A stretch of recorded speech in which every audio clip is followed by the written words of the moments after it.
बाबा जी सुल्पानी झाड़ी नर्मदा आश्रम बोलगी, ये आश्रम में आपका स्वागत है। हाँ जी हाँ। बाबा जी आपका नाम बताइए, आप कहाँ से हो? हमारा जी। आपकी पहली परिक्रमा है? हाँ जी, ये झाड़ी में पहली बार है। आपकी पहली बार आए हो? नहीं, एक बार और कर चुके, झाड़ी में नहीं आए। झाड़ी से नहीं आए आप, रोड से गए, बड़े रोड से आए हो? हाँ जी हाँ, गाड़ी से। वो भी पैदल ही किया? हाँ जी, कुछ पैदल किया था, कुछ गाड़ी से। तो फिर क्या अंतर लगता है इसमें, क्या फ़र्क है ऐसा, ये उधर के रास्ते में और इधर के रास्ते में? नहीं जी, ये करना चाहिए। ये करना ये चाहिए। हाँ जी हाँ, जब भी महत्व माना जाएगा मैया का। हाँ, तो आपको किसने मना कर दिया था वो रास्ते से नहीं जाना वो है क्या? साथ वाले थे महाराज जी, जल्दी वाले। तो वो बोले रेलगाड़ी से जल्दी पहुंच जाएंगे। तो हम बोले चलो ठीक है, अरे कोई वाह। बात नहीं, करनी तो चाहिए, मैया के पास पास होते हुए परिक्रमा करनी चाहिए। नहीं। हाँ जी हाँ। हाँ, वो कई लोग बता देते हैं कि आप उधर से चलो इधर से चलो, इसमें थोड़ा दिक्कत आती है। हाँ जी। तो ये रास्ते पे आपको कुछ तकलीफ महसूस हुई? नहीं जी, कुछ महसूस नहीं हुई। अच्छे आनंद आए, आता है ये हाँ जी रास्ते में हाँ। चलने में? आनंदी से आज चले आ रहा है। ये रास्ते पे जो आप चलोगे, ये रास्ते पे जो अनुभव होगा, हाँ जी हाँ। तो वो बड़े रास्ते से नहीं होगा ना, तो आपको गाड़ी से होगा। क्योंकि यहाँ मैया साथ में रहती है, पास में रहती है, और हर किसी का सुनती है। हाँ जी आप जो ख्वाहिश करोगे, जो इच्छा करेगा, वो सुनती है मैया। आप दूर से तो वो उतना कांटेक्ट नहीं हो पाता है ऐसा। हाँ जी हाँ। तो अभी आप कहाँ रुके थे पिछले कल? कल आगले में रुके थे। धनाजे में? आश्रम का कोई बड़ा आश्रम था? हाँ जी, दरगाह ज़्यादा रुके बड़ा थे? भी नहीं था। राजू टेलर के यहाँ? हाँ जी हाँ। घर पे खाना खिलाया था क्या वो मंदिर में? मंदिर ही पे खिलाए थे, बाहर बिठा के। तो चलते वक्त कैसा महसूस होता है बाबा? हाँ जी हाँ। नहीं, आनंद अच्छे आता है चलने में? कुछ तकलीफ नहीं हुई, सब आनंदी से।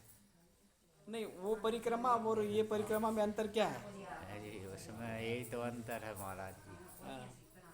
उसमें आनंद तो यहाँ आता है, वो ये उसमें आता उतना है नहीं। हाँ आपने देखा होगा, आपने अनुभव किया होगा, आपको पता लगा होगा कि ये पास में चलने से हमारी आनंद आत्मा आता तो यही बोल रही है कि ये करना चाहिए, पैदल वाली झाड़ी में से करना चाहिए। है। नहीं, वही तो आनंद है, हाँ जी, आनंद जब लेना भी है। आनंद है, नहीं तो कुछ नहीं है। वो हाँ, तो वही आनंद लेना है। पैसों वाला खेल है, गाड़ी में बैठो चले जाओ जल्दी जल्दी। हाँ जी चलो, आप यहाँ आए सुल्पानी झाड़ी नर्मदा हाँ आश्रम जी बोल के में, तो आपने जो मुलाकात दी इसके लिए धन्यवाद। नर्मदे हर। हाँ जी और कुछ बोलना चाहोगे बाबा? हाँ जी। हम नरसिंहपुर जिला से है जी। नरसिंहपुर जिला। नरसिंह जिला से हो? नरसिंहपुर जिला। हाँ हाँ हाँ। हाँ जी हाँ। आपका नाम? कुंज बिहारी कौरव। आपको मुकाम नहीं, मुकाम झांझन खेड़ा। आपको किसने बताया है जी। कि मैया की परिक्रमा करो ऐसा? है जी, हमको तो नहीं, आप तो मैया के करीब हो। माता पिता है नहीं है, हम्म। तो मैं यही भगवान ही माता पिता है, अरे यही वाह। सब। हाँ जी। चलो ठीक है, ये आश्रम में आपको थोड़ी दिक्कत भी होती है, नहीं जी, कोई कटु वचन दिक्कत भी नहीं। बोलते हैं, इसको दिल पे नहीं कहीं लेना भी किसी ने। रास्ते में कहीं भी हाँ। कोई दिक्कत नहीं। नहीं, ये अभी बोल दिया बाबा ने, कोई गलत शब्द भी हो सकता है। हाँ जी हाँ। थोड़ा दिल पे नहीं लेना इसको। हाँ क्योंकि पहले बताते हैं ना बाबा जी, वो भी अच्छे के लिए बताते हैं, मैया जी नीचे रखो, आप नीचे रखो, नहीं, आपको वे सुविधा होगी। पर माँ मैया लोग नहीं मानते, फिर थोड़ी दिक्कत आती है। साफ बोल गए हैं, साफ बोल के गए हैं कि भाई। नहीं, वो बराबर है, दूसरे लोग हमको तकलीफ देते हैं ना। वो हाँ जी। पानी एक तो बहता है, आप कभी 5 बजे उठ जाओगे, नहा लो धो लो, कोई बात नहीं। रोड पे बैठ जाते हैं तो हाँ, 5 बजे से पहले नहा लो धो लो, तब तक वो पानी नीचे बह जाता, सूख जाता है। जाता। वो थोड़ी दिन के बाद में नीचे वो गटर बन गई कि फिर वो तकलीफ नहीं होगी। हाँ जी हाँ। वो थोड़ा काम चल रहा है, इसके लिए थोड़ी तकलीफ है। हाँ जी हाँ। नर्मदे हर। नर्मदे हर। पहले तो आप आपका नाम बताएं, आप कहाँ से हो? मैं मनोज मिश्रा हूँ, जिला जबलपुर, तहसील पाटन, पोस्ट मुकाम सहसन गांव है मेरा। और ये मेरी पैदल परिक्रमा तीसरी है। तीसरी है? जी हाँ। आपने पहली पूरी पैदल से ही किया? पहली भी पैदल किया हूँ, दूसरी भी पैदल किया हूँ, और तीसरी भी पैदल है ये। क्यों भला आपको 3 परिक्रमा करनी पड़ी? अपनी इच्छा है, अपनी मनोकामनाएं हैं। नहीं, माई बुलाती है। नहीं, हमारा जीवन ही अब नर्मदा माई के किनारे है। नहीं तो मैया बुलाती है बार बार। भैया प्रेरणा देती है तो चले आते। बराबर। और हमारा तो उद्देश्य बना है कि हम तो जब तक हाथ पैर चलेंगे, जीवन रहेगा, तब तो हम पैर अरे करेंगे, वाह। चाहे वाहन से करें, चाहे पैदल करें, अरे चाहे वाह, बहुत बाकी साल में एक परिक्रमा मेरी जरूर हो, जरूर करेंगे, जरूर करेंगे। क्योंकि जो आनंद परिक्रमा में वो घर में नहीं है, नहीं है, संसार में भी नहीं नहीं है। तो ये बताइए, इंसान ने अभी न करेंगे तो कब करेंगे? नहीं, ये बात सही है। नहीं, मैं अगर अभी- हम अपने सनातन धर्म को लेके ना चले हाँ जी, तो फिर इंसान एक श्लोक बोला है किसी ने कि ऐसा न विद्या तपोनि दानम ज्ञानम न शीलम गुणो धर्मा बराबर। ते मृत्य लोके भू भार भूता मनुष्य रूपेण मृगा चरण। अरे वाह, 84 लाख योनियों में केवल कर्म योनि मनुष्य, मनुष्य नहीं है सिर्फ। क्योंकि रामचरित मानस में भी दिया है कि बड़े भाग मानस तक, जब बड़े भागों से हमें ये तन प्राप्त हुआ है तो हम इसका उपयोग करें, हम अपने साथ ग्रंथों पे चलें जो हमारे मार्गदर्शनीय है। हमको 84 लाख योनियों से अगर परमात्मा माई चाह रही है कि मुक्त मिल हो जाए तो और अच्छी बात है, और इस तन में नहीं किया तो ढोर तन में करेंगे क्या? ये ऐसा ही एक मास्टर योनि है, जी इसको मास्टर योनि बोलते हैं, सरदार ऑफ योनि। इसके ऊपर कोई योनि नहीं है। बिल्कुल। ये योनि के लिए इस देह को सिमरे देव। देखिए, ये शरीर को भी पाने के लिए देव तरसते हैं, क्योंकि इसमें परमेश्वर की प्राप्ति होती है। बिल्कुल। ये शरीर में, बिल्कुल, आप दूसरे कोई भी शरीर में परमेश्वर की प्राप्ति कर नहीं सकते। कि नहीं कर सकते। ये बात एकदम आप सही बताई और आपने। दूसरी बात ये है कि भाई इस योनि का ही मूल अंक है कि अगर इंसान मनुष्य योनि में अच्छे कर्म कर गया हाँ जी, तो स्वर्ग पा गया, अरे वाह, और जिसने मनुष्य तन में कुकर्म कर लिए तो वो नरक पा गया। बराबर।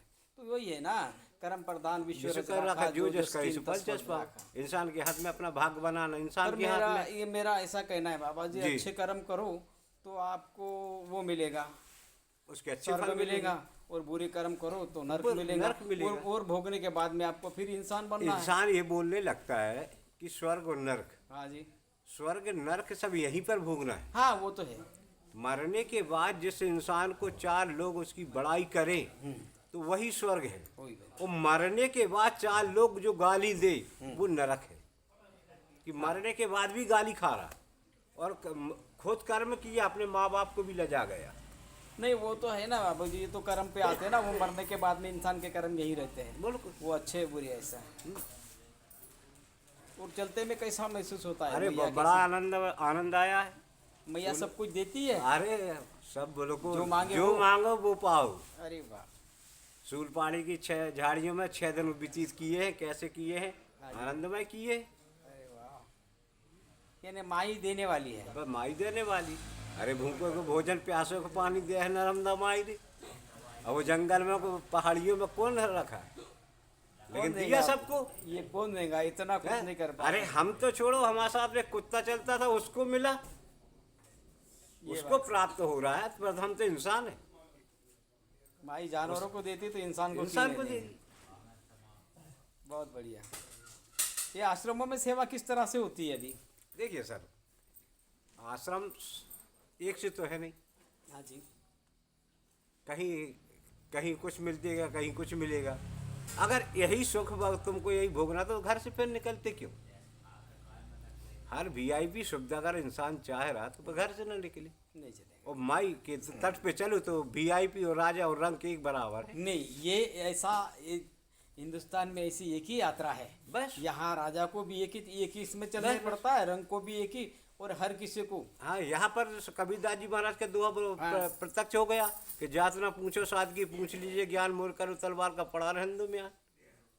ये माई के तट पे सब एक है, कोई बड़ा नहीं, कोई छोटा नहीं। नहीं, सभी को एक ही तराजू में तोला बस। जाता है, सबको एक इसमें। बिल्कुल बिल्कुल। ठीक है बाबा जी, नर्मदे। बाबा जी आप आए यहाँ नर्मदा परिक्रमा आश्रम सुल्पानी झाड़ी मोलगी, इसमें आपने जो मुलाकात दिया इसके लिए धन्यवाद। अरे मैं मैया धन्यवाद से प्रभु आपको। मैया से यही अरदास करूंगा कि जो आपकी यात्रा है मंगलमय सुखमय करो। नर्मदे हर। नर्मदे हर।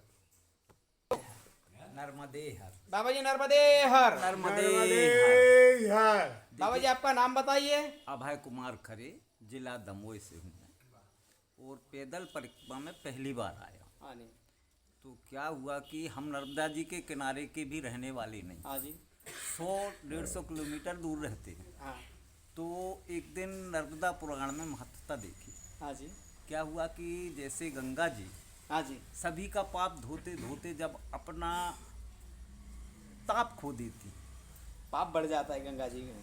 बढ़ जाता है, तो अपना अपना पाप धोने पाप कहाँ धोने जाएगी? के लिए भी नर्मदा जी में आती हैं, तब वो तपोबल फिर से प्राप्त करती। फिर से प्राप्त हो। देखिए, तो जो फिर देवताओं की नदियों को भी पवित्र कर रहे हैं, हाँ, वो अपने आप में कितनी पवित्र होंगी। ये बात सही। एक तो ये है, दूसरा ये है कि हमने ये देखा कि घर की पत्नी भी जो सेवा नहीं करेगी वो आश्रम वाले करते। आश्रम वाले देखिए निस्वार्थ चाय दे रहे, जो हैसियत है वो खाना दे रहे, कितना शांति और संयम बरतते हैं। ये पहली बार देखने को यहाँ मिला। नहीं बाबा जी, होता है कभी नहीं, कभी नहीं। सेवादारों में भी थोड़ी अनबन होती है। अभी तक तो थोड़ी देखिए मेरे होती को है। नहीं मिला देखने के होती लिए। है, उनसे भी कुछ कटु वचन निकल जाते हैं, क्योंकि कोई दूसरा परेशान करता है तो फिर वो कटु वचन बोलने पड़ते हैं लोगों को बताने के। जो परिक्रमावासी वो कभी एक बार सुन ले आप इसने ऐसा करना, तो बार बार उनको बोलना नहीं पड़ता है। होता है ऐसा, एक ही साथ में कोई सुनता नहीं है। इतनी सहनशीलता मैं नहीं हाँ देख जी। देख सकता कि इतनी आश्रम वाले कैसे इतना सहनशीलता करके और सेवा करते हैं। ये तो ईश्वर का रूप ही है, आप मान के चलिए, जो सेवा कर रहे हैं आश्रम वाले। नहीं, सेवादार उनका- भी तो उनका ही मैया अंश हैं आप लोग। सेवादार भी मैया के पास में ही मांगते हैं ना, मैया हमें सेवा प्रदान करो। नहीं, वो ऐसा मैया कि ही ये कर- उसी के लिए रुके हैं यहाँ, जी, जी। सेवा के लिए रुके हैं। जी हाँ। और ना जाने सेवादार और आपके हमारे साथ में कितने जन्म के कर्म बंधे हैं। बस बस बस वही वो है। कर्म बंधे मैं आज आपके साथ में बात कर रहा हूँ, ये बात मेरी और आपकी लिखित है। मैं आपके साथ में इतनी बातें करूंगा, परमेश्वर ने ये बात भी लिख के रखी है। वो तो उनका हर पूरा मुलाकात fix है। परमेश्वर ने लिख के रखी है, क्योंकि जन्म से पहले सब लिखा गया है। जी, ये तो बात सही है। बिल्कुल बिल्कुल फिक्स है वो तो। कहते हैं ना, पहले बना प्रारब्ध पासे बना शरीर। पहले तो प्रारब्ध है अपने पिछले जन्म के, उसको कोई छेड़ नहीं सकता। और कलयुग में जो मैया है ना, नर्मदा हाँ जी। मैया, जब सारी नदियाँ, जब जल प्रलय होता है, हाँ जी, तो सारी नदियाँ अपने वो खो देती हैं, खो अस्तित्व। देती है। मगर एक ही नदी ऐसी है, नर्मदा नदी, जो दूध की धारा में परिवर्तित हो जाती है, और ये अमर है। और गंगा जी से भी कई सौ साल पूर्व से हैं, गंगा जी से पुरानी है। गंगा जी को तो भागीरथ लाए, हाँ जी, किंतु ये उनसे पुरानी है। हाँ, ये शिव शिव कन्या है। हाँ, ये शिव कन्या है। और मतलब सब अमर हैं। ये जल प्रलय के बाद भी फिर दूध से निकल के फिर जलधारा रहती है, और हमेशा स्वच्छ और निर्मल जल आपको नर्मदा जी का मिलेगा, क्योंकि गंगा जी का थोड़ा सा आजकल दूषित हो गया। हाँ, गए हम, हाँ देखा है हमने। जी जी जी। हम हर जगह घूमे, वहाँ भी आज देखा। भी उतना ही पवित्र है, हजारों रोगों को मिटा देता है ये हाँ जल। जी, ये बात तो सही है, क्योंकि यहाँ की जो भोजन प्रसादी बनती है ये भी गंगा जल, ये मैया के जल से मिलाई जाती है। यहाँ जो सुल्पानेश्वर महादेव का मंदिर, जहाँ पानी के अंदर डूबा है, वहाँ से जल लाया जाता है। यहाँ से आपको तकरीबन वो 18 किलोमीटर पे है, उसको मानी बेली बोलते हैं। जहाँ सुल्पानेश्वर महादेव का मंदिर अंदर के अंदर ही, पूरे का पूरा मंदिर अंदर है। अच्छा, डूब में आके और जो नया मंदिर है अभी गोरा में बना है, वो नया है। गोरेगांव में नया बनवा हाँ, दिया वो ये, नया है, वो उसमें नया डूब बना है। डूब क्षेत्र में। हाँ, वो तड़ पे बना है। ये इधर बीच में था, मैया के बीच में मंदिर था। जी। वो त्रिवेणी संगम पे देव नदी और एक दूसरी नदी है, ऐसे त्रिवेणी संगम पे बना था। जी। वो बहुत पुराना मंदिर है। तो सेवा के लिए बहुत बहुत आप लोगों का आभार। आपने जो मुलाकात दी है इसके लिए बहुत बहुत धन्यवाद। मैं मैया जी से यही चाहूँगा कि आपकी जो यात्रा है मंगलमय हो। नर्मदे हर। सदा बना रहे।